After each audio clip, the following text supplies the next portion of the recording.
This is the Dollemore Daily, and I'm Jesse Dollemore. Hypocrisy is nothing new in the Republican Party. Hypocrisy is nothing new surrounding anything related to Donald Trump. And Donald Trump right now, after having announced his campaign, and then you haven't really heard much about it after that. It was really more of a publicity stunt in the moment. It really landed pretty flat, as it were. But right now he's compiling a list of VP nominees, because obviously he's not going with the traitorous Mike Pence. Mike Pence, who actually stood for the country for one time in his life, not certifying a slate of illegal, fraudulent electors, and then his life was threatened at the insurrection. Remember, hang Mike Pence. So Donald Trump is compiling a short list, which not very short, but it's all women. And I want to talk about the hypocrisy angle of this, because this buried deep in this article from the Daily Beast, I'll read the headline here. Trump's short list of VP picks all have one thing in common. Donald Trump's campaign has pretty much been asleep since he announced, but that isn't stopping him or his confidants from gaming out a vice presidential pick. Now, in the article, deep in the article, there's this sentence that I want to focus on, and then there's another element. It's what Trump learned is you can't pick Pence and Nikki Haley, who are the establishment, the GOP strategist said. Because Donald Trump needs to appeal to the base. And they talk about the base a lot in the paragraphs I'm going to read. And what they mean by the base isn't your average run-of-the-mill Republican who thinks about taxes and aspires to be a billionaire and live the American dream and has some adherence to meritocracy rather than the rigged system that we have economically. They're talking about radicals like Marjorie Taylor Greene. That's Donald Trump's base.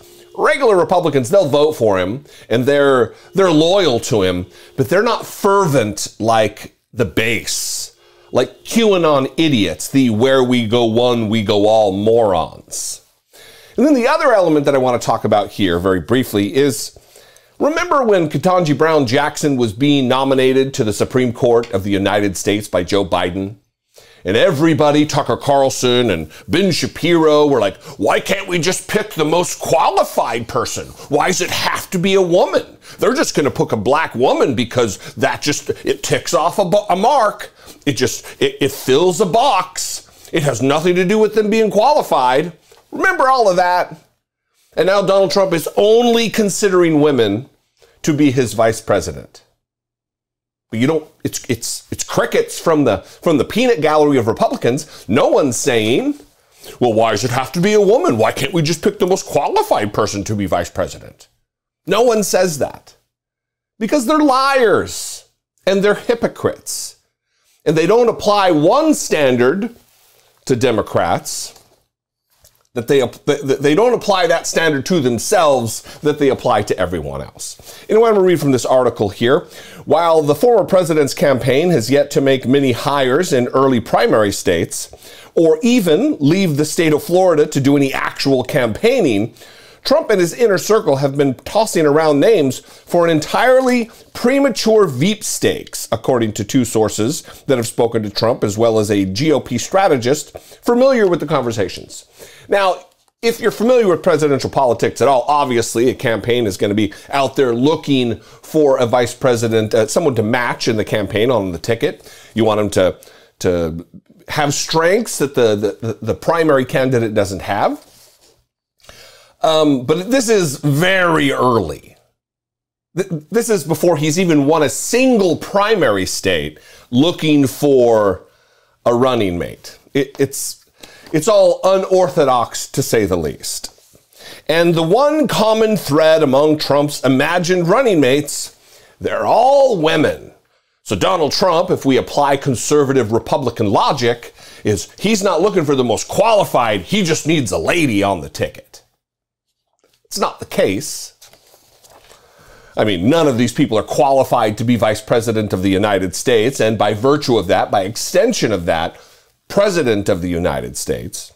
So far, we'll talk about some of these candidates here. So far, Trump world has been bandying about the names of Representatives Elise Stefanik, Marjorie Taylor Greene, along with a third contender who has already begun to rankle corners of Trump world, Tulsi Gabbard. Now, I was going to go through and read a bunch of stuff about Tulsi Gabbard here that's talked about in the article, but I'm not going to do that. We know Tulsi Gabbard. She sits in. She's a regular guest host of the White Supremacy Power Hour and racist fireside chat hosted nightly on Fox News by Tucker Carlson. She is a grifter, just a dirty, just a garbage human, a bigot. Tulsi Gabbard. So why would we expect anything different than Donald Trump to nail her down as a vice presidential pick? She fits right in with MAGA world. But the strange thing about Tulsi Gabbard and the fact that these people don't have any ideology to cling to whatsoever other than owning the libs is that, and it talks about it in the article, that people considered, well, here, I'll just read this last sentence here. Eric Jackman, a friend of Gabbard's and one of her earliest 2020 campaign surrogates in New Hampshire, said it was just as common to hear independent voters pine for a Trump-Gabbard ticket as it was for others to envision her on the ticket with Senator Bernie Sanders. What does it tell you about, one, the politically illiterate who would say that she would have been a good candidate for Bernie Sanders and Donald Trump, but also the lack of ideology or a North Star for these people that she could go either way. They think, oh yeah, she would be great with Donald Trump, the racist, misogynist, person who wants to terminate the Constitution, but also, oh, she'd be great with Bernie Sanders, with his love of people and wanting to take care of the least among us, as the saying goes. So the other candidate, though, I'll read this other paragraph here. Other politicians in the mix include South Dakota Governor Kristi Noem, just a disaster of a leader, and failed Arizona gubernatorial candidate Kari Lake. The GOP strategist familiar with the conversation said, although both remain on the periphery, while Lake has the ability to turn any conversation around to focus on the election conspiracy theories, her Trump world critic says she lacks concrete leadership and experience and appeal to moderate voters. But you see, that's where these Trump world critics aren't understanding the game, the play that's involved here. They're not trying to widen the base because they have no chance of winning legitimately in an election. They plan to cause chaos. They plan to, leading up to the election, talk about how it's rigged, and if they lose, it was rigged. And then when they lose, insurrection 2.0.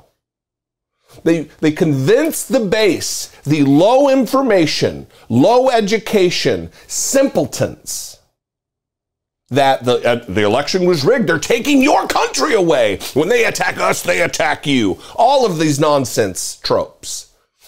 But it works. It works on the dum-dums who pack up their RVs and their pickup trucks and their automobiles, and they rush to D.C.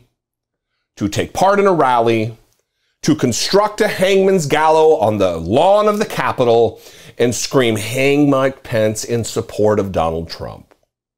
Their allegiance and deference to Donald Trump and whoever he picks as VP knows no bounds.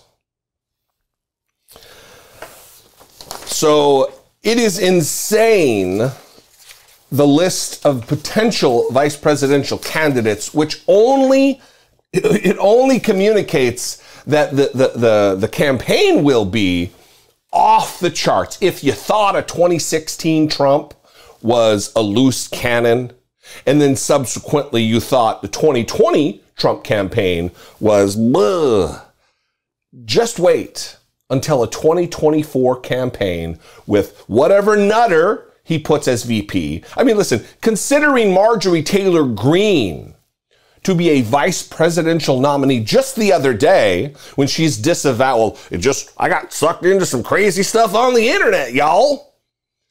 Imagine her, the Jewish space laser weirdo, the person who didn't understand the Holocaust so much that she had to come out and apologize about her views. Imagine her being one heartbeat away from a nearly octogenarian president, one heartbeat away from the presidency of the United States of America. They talk about us being a third world country and all of this. These are the people they're considering. We're in trouble, and you better get motivated, and you better get activated. You better get organized. You better have a plan to get your friends, your neighbors, your coworkers, people you meet at the bus stop, get them involved, get them to vote. Because if we don't drown out their votes in grand fashion, we could be looking at a Marjorie Taylor Greene presidency. Because the guy with Big Macs flowing through his veins could very well die in office if he gets elected.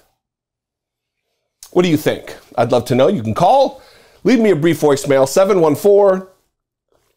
714-576-4054. You can email me, daily@dollemore.com. Thank you guys for your voice. Thank you for your support. Thank you for your viewership, for your loyalty and dedication to the country, but also, sticking around and watching me run my stupid mouth. Follow me on social media. I'm on Twitter, Instagram, and TikTok @Dollemore. And if you support or you appreciate what I do, if I bring you value, support the work. You can become a channel member. You can go over to patreon.com/idoubtitpodcast.